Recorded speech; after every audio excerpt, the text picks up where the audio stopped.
ദൈവനാമത്തിന് മഹത്വം ഉണ്ടായിരിക്കട്ടെ. ഇന്ന് നമ്മൾ ചിന്തിക്കാൻ പോകുന്നത് പ്രധാനമായും ഈ തൃത്വം വന്ന വഴിയെക്കുറിച്ചാണ്. തൃത്വം എന്ന് പറയുന്ന സംഭവം ദൈവവചനത്തിലോ അപ്പോസ്തലന്മാരോ യേശു ക്രിസ്തുവോ പഠിപ്പിച്ചിട്ടില്ലാത്ത ഒരു കാര്യമാണ്.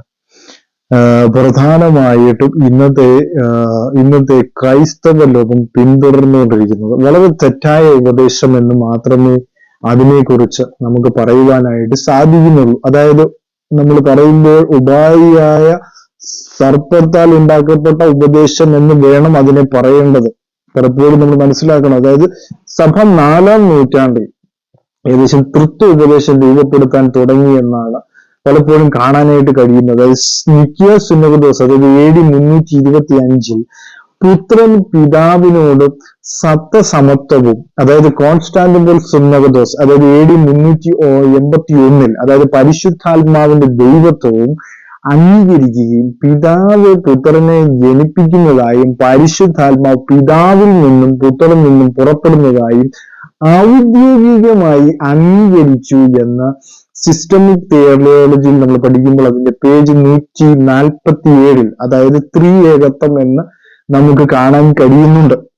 അപ്പൊ ഉപായിയായ സർപ്പത്തിന്റെ വഞ്ചനയാൽ ക്രിസ്തുവിനോടുള്ള ഏകാഗ്രതയും നിർമ്മലതയും വിട്ട് സഭ വഷളായി പോകുമോ എന്നുള്ള പൗലോസ് അപ്പോസ്തലന്റെ ആശങ്ക, അതായത് ദൈവസഭ സ്ഥാപിതമാകുന്നത് ഏകദേശം 3 നൂറ്റാണ്ടുകൾക്ക് ശേഷമാണ് ഉപായിയാൽ സർപ്പത്താൽ ഉണ്ടാക്കിയ ഉപദേശം തൃത്വം എന്ന് നമുക്ക് മനസ്സിലാക്കാനായിട്ട് കഴിയുന്നു എന്നുള്ളതാണ്.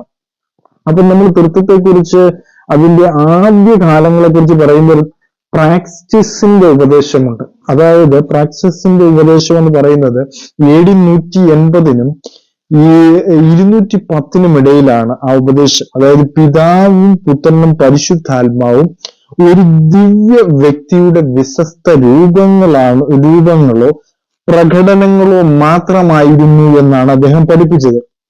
അപ്പൊ ഇതിന്റെ ഫലമായിട്ട് പാട്രിപാഷനിസം, അതായത് ദൈവം ക്രൂശിൽ പീഡനമേറ്റു എന്ന് പറയുന്ന, അതായത് ഇത് the father died in the cross എന്നുള്ള ഒരു ഉപദേശം അവിടെ പരക്കുന്നുണ്ടായിരുന്നു. ആ സമയത്താണ് അപ്പല്ലോരനിസം എന്ന് പറയുന്ന യേശു ക്രിസ്തു മനുഷ്യ വ്യക്തി ആയിരുന്നില്ല എന്ന ദുരുപദേശം, അതായത് ജീസസ് വാസ് നോട്ട് ഹ്യൂമാൻ എന്ന് പറയുന്ന ഒരു ദുരുപദേശം കൂടി അവിടെ പരക്കുന്നുണ്ടായിരുന്നു ആ സമയത്ത്. അതായത് പ്രാക്സിസിനെ എതിർക്കുവാനായിട്ട് തെർത്തുല്യൻ ഉണ്ടാക്കിയ ഉപദേശമാണ് ഈ ട്രിനിറ്റാസ്, അതായത് ട്രിനിറ്റൻസ് അല്ലെങ്കിൽ ത്രീ ഫോൾഡ് എന്ന് പറയുന്ന 3 മടങ്ങ്, അല്ലെങ്കിൽ പ്രാക്സിസിയൻ പഠിപ്പിച്ചതിനേക്കാൾ 3 മടങ്ങ് ദൈവ വ്യക്തികൾ എന്നുള്ളതാണ്. അതായത് ജാതീയ മതം വിട്ട് ക്രിസ്തീയത സ്വീകരിച്ച തത്വജ്ഞാനിയായ തെർത്തുല്യന്റെ ട്രിനിറ്റാസ് എന്ന് പറയുമ്പോൾ ഉപദേശം അക്കാലത്ത് ക്രിസ്ത്യാനികൾ സ്വീകരിച്ചിരുന്നില്ല എന്നുള്ളതാണ്. കാരണം ഏകദൈവ വിശ്വാസത്തിനെതിരായി അന്ന് മുഖ്യധാര ക്രിസ്ത്യാനികൾ എന്ത് ചെയ്തു? അന്ന് അതിനെ കണ്ടിരുന്നു എന്നുള്ളതാണ്. മാത്രമല്ല പുത്രൻ പിതാവിനേക്കാൾ കുറഞ്ഞവൻ എന്നാണ് ദ ട്രിനിറ്റാസ് അല്ലെങ്കിൽ 3 മടങ്ങ് ഉപദേശത്തിലുള്ളത്. അതുകൊണ്ട് തന്നെ സഭയ്ക്ക് ഇത് അക്കാലങ്ങളിൽ ഇതെന്തായിരുന്നില്ല, സ്വീകാര്യമായിരുന്നില്ല എന്നുള്ളതാണ് പ്രധാനമായ കാര്യം എന്ന് പറയുന്നത്. അപ്പം അദ്ദേഹത്തിന്റെ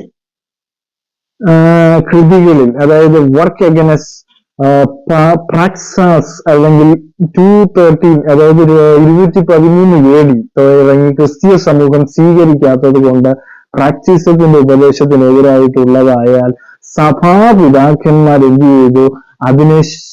അതിനെ എതിർത്തില്ല എന്നാണ് പറയുന്നത്. അപ്പൊ തെർത്തുല്യന്റെ ട്രിനിറ്റാസ് എന്നാണ് അവിടെ പറയുന്നത്. തെർത്തുല്യന്റെ ട്രിനിറ്റാസ് ഒരു തിരുത്തെന്ന നിലയിൽ സെബലിനിസം, അതായത് 2-3 നൂറ്റാണ്ടുകളിൽ അത് ഉയർന്നു വരികയും ദൈവം 3 തുടർച്ചയായ വെളിപ്പാടുകളിൽ സ്വയം വെളിപ്പെടുത്തുന്ന ഒരു വ്യക്തി എന്ന് പറയുമ്പോൾ പിതാവ് സൃഷ്ടാവ്, പുത്രൻ വീണ്ടെടുക്കുന്നയാൾ, പരിശുദ്ധാത്മാവ് വിശദീകരിക്കുന്നവൻ എന്ന അർത്ഥത്തിൽ അത് ഉപയോഗിക്കപ്പെട്ടിരുന്നു അക്കാലത്ത്. അപ്പൊ സെബല്യസിന്റെ ഏകദേശം 217-220 AD-യില് ഈ പേരിലാണ് ഇത് അറിയപ്പെടുന്നത്. അതായത് ഏതാണ്ട് ഈ 217 AD അതായത് സെബല്യസിന്റെ പേരിൽ, അതായത് ഈ സിദ്ധാന്തം അറിയപ്പെടുന്നു. അതായത് തെർത്തുല്യന്റെ പുത്രൻ പിതാവിലും കുറഞ്ഞവൻ എന്ന വിശദീകരണത്തിൽ പിടിച്ച് അറിയൂസ് പുതിയ ദുരുപദേശം ഇറക്കി എന്നാണ് ഇതിനെക്കുറിച്ച് പറയുന്നത്. ഇതിന് വളരെ പ്രചാരം സിദ്ധിച്ചു. ഇതിനോടുള്ള എതിർപ്പുകൾ എന്ത് ചെയ്തു? വലിയ വിഭാഗീയത ഉണ്ടാക്കിക്കൊണ്ട് കുന്തനോസ് ചക്രവർത്തിയുടെ അല്ലെങ്കിൽ നിക്കിയ സുന്നകദോസ് വിളിച്ചു കൂട്ടാൻ ഇതിടയാക്കി എന്നാണ് പറയുന്നത്. അല്ലെ, ഇപ്പോൾ തന്നെ നിക്കിയ പ്രമാണത്തിന് ഇത് കാരണമാക്കി എന്നുള്ളതാണ് പ്രധാനമായ കാര്യം എന്ന് പറയുന്നത്. ഈ അത്താനിയോസ്, അതായത് 296 അല്ലെങ്കിൽ 296 മുതൽ 373 AD വരെയുള്ള കാലഘട്ടത്തിൽ അറിയൂസിനെ എതിർക്കാൻ തെർത്തുല്യന്റെ ഉപദേശം കടമെടുത്ത് പുത്രൻ കുറഞ്ഞവനെന്ന വിശദീകരണം മാറ്റി പകരം 3 നിത്യസമന്മാർ എന്ന തൃത്വം സ്ഥാപിച്ചു. അപ്പൊ സ്ഥാപിക്കപ്പെട്ടതാണ്. അപ്പോസ്തലന്മാർ പഠിപ്പിച്ചിട്ടില്ല, യേശുക്രിസ്തു പഠിപ്പിച്ചിട്ടില്ല. ഇത് വായിയായി കയറി വന്ന ഒന്നാണ് എന്നുള്ളത് വളരെ വ്യക്തമായ സത്യങ്ങളിൽ ഒന്നാണ് എന്നുള്ളതാണ്. ഇവിടെയാണ് ദൈവജനങ്ങളെ പറ്റിക്കപ്പെട്ടു എന്ന് ഞാൻ പറയുന്നത്. ബഹുദൈവ വിശ്വാസമല്ലെന്ന് സമർത്ഥിക്കാൻ തെർത്തുല്യന്റെ നിന്ന് വ്യത്യസ്തമായി ത്രിയേകൻ എന്നാക്കി. അപ്പൊ അത് അന്ന് മുതലേ ഉണ്ട്. ഈ ത്രിയേകം എന്ന് പറയുന്ന ഈ കൾട്ട് അന്ന് മുതലേ ഉണ്ട് എന്നുള്ളതാണ് നമ്മൾ മനസ്സിലാക്കേണ്ട പ്രധാനമായ കാര്യം എന്ന് പറയുന്നത്. അപ്പോ ദൈവമായ മൂവരിൽ ഒരാളായ പുത്രൻ കുറഞ്ഞവനല്ല, ദൈവം തന്നെ എന്ന് വാദിച്ച് മറിയെ ഒരു ദൈവമാതാവാക്കി മാറ്റി. അല്ലെ, സത്യത്തിൽ എനിക്ക് തോന്നുന്നു കത്തോലിക്ക മുതൽ ഓർത്തഡോക്സ് അങ്ങനെയുള്ള സഭകളിൽ എപ്പോഴും മറിയാമെന്ന് പറയുമ്പോൾ തന്നെ ദൈവമാതാവ് എന്നാണ് അവർ വിശ്വസിച്ചു വരുന്നത്. അപ്പം ആ നിക്കിയായിൽ പറഞ്ഞിരിക്കുന്ന കാര്യങ്ങൾ, അല്ലെ, കഴിഞ്ഞിടയ്ക്ക് സാമുകുട്ടി സാറ് പറഞ്ഞതുപോലെ അത് നമുക്ക് അംഗീകരിക്കാൻ പറ്റുകയില്ല. ആ ഭാഗം എന്ന് പറയുന്നത് അത് അതിനകത്തുണ്ട്, അത് അംഗീകരിക്കാൻ പറ്റത്തില്ല.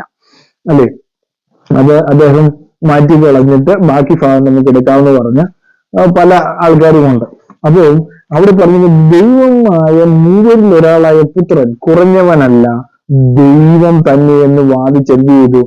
മറിയെ ദൈവമാതാവാക്കി മാറ്റി എന്നും. അങ്ങനെ ക്രിസ്തീയ വിശ്വാസം എന്താണ്? ഏകദൈവ വിശ്വാസം വിട്ട് ബഹുദൈവ തൃത്വ പ്രമാണത്തിലേക്ക് വഴുതി. അപ്പം മനസ്സിലാക്കണം, തൃത്വം എന്ന് പറയുന്നത് എന്താണ്? ബഹുദൈവ വിശ്വാസമാണ്. ദൈവവചനത്തിൽ അത് പറയുന്നുണ്ടോ സഹോദരങ്ങളെ? അത് പറയുന്നില്ല. അപ്പോൾ നിങ്ങൾ പറ്റിക്കപ്പെട്ടു എന്നുള്ളതാണ് പ്രധാനമായ സത്യങ്ങളിലൊന്ന്. നിങ്ങൾ പറ്റിക്കപ്പെട്ടിരിക്കുന്നു. കാരണം ദൈവവചനത്തിൽ ഇല്ലാത്തത് നമുക്ക് വേണോ എന്ന് നമ്മൾ തന്നെ തിരിഞ്ഞു നോക്കേണ്ടത് ഒരു അത്യാവശ്യകരമായ കാര്യമാണ്. അതുകൊണ്ട് ഈ കാലങ്ങളിൽ നമ്മളെ തന്നെ നമ്മൾ ചോദന ചെയ്ത് ദൈവത്തോട് ചോദിച്ച്, ദൈവത്തിൽ 3 പേരുണ്ടോ എന്ന് നിങ്ങൾ തന്നെ ദൈവത്തോട് ചോദിക്കും. ഞാൻ പറയേണ്ട കാര്യമില്ല. അപ്പൊ ഞാൻ പറയുമ്പോൾ നിങ്ങൾ പറയും, വളരെ പ്രതീക്ഷയോടെ കാത്തിരുന്നു ഞാൻ പറഞ്ഞു. പക്ഷെ ഞാൻ പറയാനുള്ളത് ഞാൻ പറഞ്ഞിട്ട് പോകും. കാരണം പരിശോധിച്ച് നോക്കേണ്ടത് നിങ്ങളുടെ ജോലിയാണ്. ഓക്കെ, ഞാനത് അവിടെ വിടുന്നു. അങ്ങനെ അറിയൂസ് കുഴിച്ചപൊടിയിൽ അത്താനിയോസ് വീണു. അവിടെ നാമോ സത്യം സ്നേഹിച്ച് കുതറി രക്ഷപ്പെടുക. അല്ലെ, അത്താനിയോസ് ആദ്യം വിശ്വസിച്ചുകൊണ്ടിരുന്നത് ദൈവത്തിന്റെ ജഡത്തിലുള്ള വെളിപ്പാടാണ് യേശുക്രിസ്തു എന്നാണ് അദ്ദേഹം വിശ്വസിച്ചിരുന്നത്. ദൈവം മനുഷ്യനായിട്ട് വെളിപ്പെട്ടതാണെന്നാണ് അത്താനിയോസ് വിശ്വസിച്ചിരുന്നത്. പക്ഷെ അത്താനിയോസിനെ പോലും അറിയൂസ് കക്ഷികളുടെ ഇതിലങ്ങ് വീണു, അന്ന് വീണു എന്നുള്ളതാണ് നമുക്ക് കാണാൻ കഴിയുന്ന ഒരു സത്യം എന്ന് പറയുന്നത്. അപ്പൊ എന്താണ്? സത്യവിശ്വാസികൾ എന്ത് ചെയ്യണം? വസ്തുതകൾ മനസ്സിലാക്കണം. അല്ലെ, നമുക്ക് ദൈവം ഒരാളേ ഉള്ളൂ, അനേകം ദൈവങ്ങൾ നമുക്കില്ല. ദൈവം ഒരുവൻ എന്നാണ് പറഞ്ഞേക്കുന്നത്. പഴയ നിയമത്തിൽ 3 പേരുണ്ടെന്ന് പറയുന്നില്ല. പല ആളുകളും പറയുന്നു നാം നമ്മുടെ സാദൃശ്യത്തിൽ എന്നൊക്കെ പറയുമ്പോൾ അവിടെ 3 പേരുണ്ട്. ഒന്നാമത്തെ ആൾ രണ്ടാമത്തെ ആളോട് ആലോചിച്ചിട്ടാണ് ഈ പ്രവൃത്തി ചെയ്തത്, അല്ലെങ്കിൽ മൂന്നാമത്തെ ആളോട് ആലോചിച്ചിട്ടാണ് ഇതെല്ലാം ചെയ്തതെന്നാണ് ഇവർ പഠിപ്പിക്കുന്ന പ്രധാനമായിട്ട്. അപ്പൊ അങ്ങനെ ഒരു കാര്യത്തെക്കുറിച്ച്, അങ്ങനെ ഒരു സംഗതിയെക്കുറിച്ച് ദൈവവചനം പഠിപ്പിക്കുന്നില്ല. അങ്ങനെ ആയിരുന്നില്ലെങ്കിൽ, അല്ലെ, എഫേസ്യരിൽ പറയുന്നത് പോലെ ആണെങ്കിൽ എല്ലാവർക്കും ദൈവവും പിതാവുമായവൻ ഒരുവൻ എന്നേ പറയത്തുള്ളായിരുന്നു. അല്ലെ, 3 പേരെന്ന് 3 എന്ന് പറയുന്നതായിരുന്നു. 3 എന്ന സ്ഥാനത്ത് ഒരുവൻ എന്ന് പറഞ്ഞിട്ടുള്ളിടത്തോളം കാലം ഒരിക്കലും നമുക്ക് ബഹുദൈവമല്ല നമുക്കുള്ളത്. ഏകദൈവ വിശ്വാസികളാണ് നമ്മൾ എന്നുള്ള കാര്യം മറന്നു പോകരുത്. കാരണം ഈ കാലം അത്രയും പിതാക്കന്മാർ അല്ലെ, ഭൂമിയിൽ ആരും പിതാവെന്ന് വിളിക്കരുതെന്ന് പറഞ്ഞിട്ട് പോലും ഇപ്പോഴും വിളിക്കുന്ന ആൾക്കാരുണ്ട് പിതാക്കന്മാരെന്ന് പറഞ്ഞുകൊണ്ട്. ഈ പറയുന്ന അറിയൂസിനെയും തെർത്തുല്യനെയും അതുപോലെ തന്നെ ഈ പറയുന്ന അത്താനീസിനെ ഒക്കെ പിതാക്കന്മാരായിട്ട് കരുതുന്നവരുണ്ട്. അവരൊക്കെ ആ വഴിയിൽ വീണു. പക്ഷെ അവർ എവിടെയാണ്? സാത്താന്റെ ഉപായത്തിൽ വീണ് കഴിഞ്ഞിരിക്കുന്നു. അവരുടെ ഉപദേശങ്ങൾ സ്വീകരിക്കുന്നവർക്ക് ബഹുദൈവ വിശ്വാസത്തിലേക്ക് പോകേണ്ടി വരും എന്നുള്ള കാര്യം വളരെ വ്യക്തമാണ്. തൃത്വം നമ്മളെ എന്ത് ചെയ്തുകൊണ്ടിരിക്കുകയാണ്? നമ്മളെ നരകത്തിലേക്ക് തള്ളുന്ന ഒരു ഉപദേശമായി ഇത് മാറിക്കൊണ്ടിരിക്കുന്നു. ഇത് ദൈവജനം തിരിച്ചറിയുക. ഈ വീഡിയോകൾ അതിന് സഹായിക്കട്ടെ എന്ന് ഓർപ്പിച്ചുകൊണ്ട് ബുക്ക് ഓഫ് ലോർഡിന്റെ ഈ എപ്പിസോഡ് ഇവിടെ അവസാനിക്കുന്നു. ഈ വീഡിയോകൾ നിങ്ങൾ ഇഷ്ടമാണെങ്കിൽ ഇത് ലൈക്ക് ചെയ്യുക, സബ്സ്ക്രൈബ് ചെയ്യുക. God bless you.